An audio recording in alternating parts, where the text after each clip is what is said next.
उत्तर प्रदेश के वाराणसी जिले के शिवपुर थाना क्षेत्र के लक्ष्मणपुर इलाके में रहने वाला शैलेश कुमार पटेल रोज की तरह दूध बेचने का काम करता था।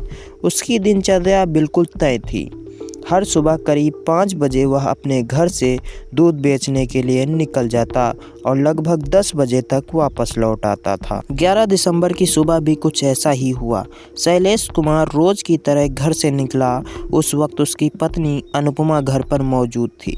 अनुपमा एक आंगनबाड़ी कार्यकर्ता थी और साथ ही घर से दूध दही बेचकर अपने पति के काम में मदद भी करती थी। सुबह के करीब 10 बजे जब शैलेश कुमार दूध बेचकर वापस लौटा तो उसने देखा कि घर का मुख्य दरवाज़ा खुला हुआ है।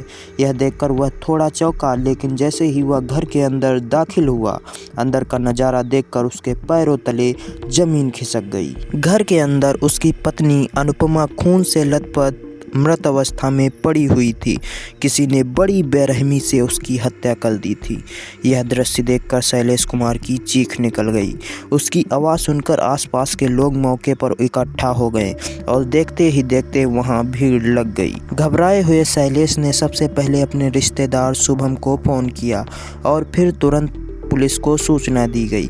कुछ ही देर में शिवपुर थाना पुलिस और फॉरेंसिक टीम मौके पर पहुंच गई और जांच शुरू की गई। जांच के दौरान पुलिस ने पाया कि घर से नकदी और जेवरात गायब थे।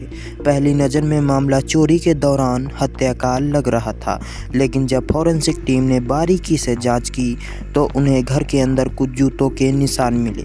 इन निशानों से साफ था कि घर में दाखिल होने वाला व्यक्ति दुबला पतला था और उसका वजन ज़्यादा नहीं था, क्योंकि जूते का दबाव बहुत हल्का था। उसके बाद दोस्तों, पुलिस ने आसपास लगे सीसीटीवी कैमरों की फुटेज खंगालनी शुरू की। कई घंटों की जांच के बाद एक फुटेज सामने आई जिसमें 2 संदिग्ध लोग दिखाई दिए, एक युवक और एक युवती। फुटेज में दोनों बार बार शैलेश के घर के आसपास घूमते नजर आ रहे थे।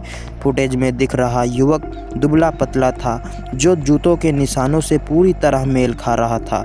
इसके बाद पुलिस ने दोनों की तलाश तेज कर दी।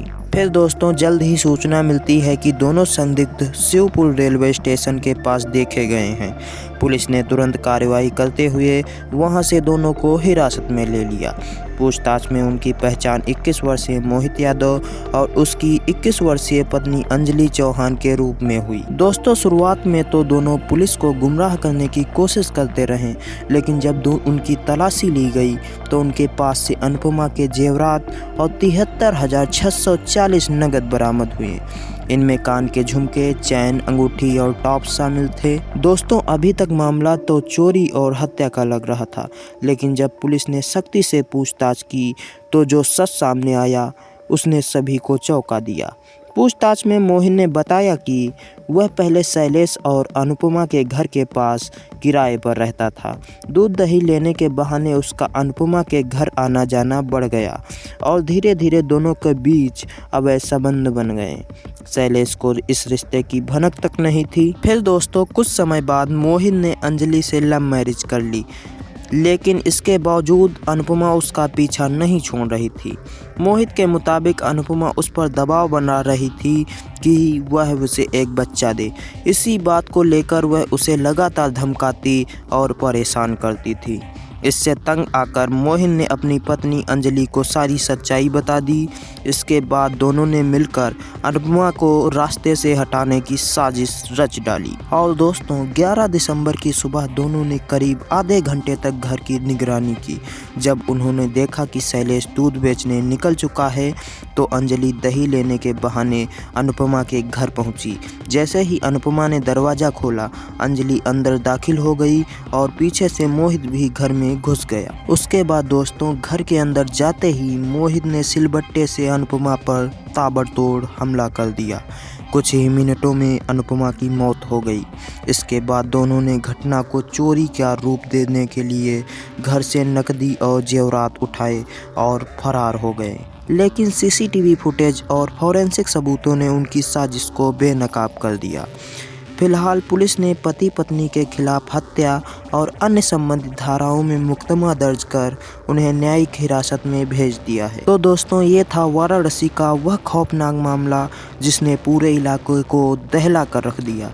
आप इस घटना पर क्या सोचते हैं? अपनी राय कमेंट बॉक्स में ज़रूर बताएं। नई और सच्ची खबरों के लिए हमारे चैनल SK क्राइम स्टोरी को ज़रूर सब्सक्राइब करें और बेल आइकन को दबाना ना भूलें। हम फिर मिलेंगे एक नई कहानी के साथ। तब तक के लिए